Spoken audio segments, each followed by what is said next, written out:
सैफवर हल्ला करणारा चोरटा हा वसई विरारच्या दिशेने पळाल्याची माहिती मिळते।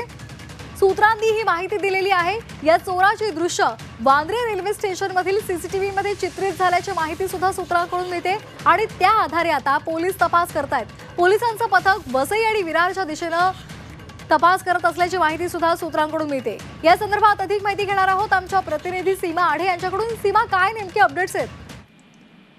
श्वेता, आपण जर बघितलं तर सैफ अली खान यांच्यावरती हल्ला होऊन जवळपास 30 तासांपेक्षा जास्तीचा कालावधी उलटलेला आहे। मात्र अजूनही पोलिसांनी आरोपीला अटक केलेली नाही, कारण त्याचा तपास जो आहे तो पोलिसांना मिळत नाहीये। मात्र आता जी माहिती मिळाली आहे त्यानुसार पोलिसांनी काही सीसीटीव्ही फुटेज हे तपासलेले आहेत। मग ते सैफ अली खानच्या घराच्या परिसरातले असतील किंवा मग आसपासच्या परिसरातले असतील। कालपासून सीसीटीव्हीची तपासणी जी आहे ती पोलिसांमार्फत सुरू झालेली आहे।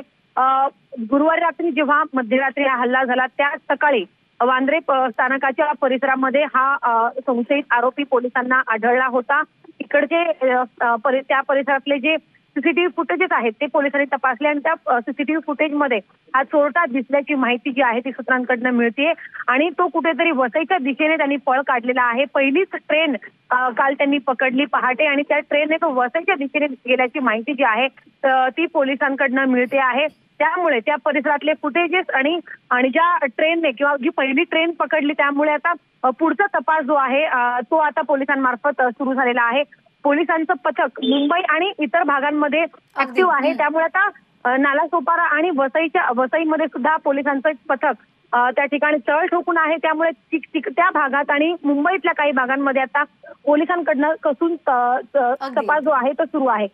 फक्त 2च ठिकाणी आतापर्यंत हा आरोपी दिसलेला आहे।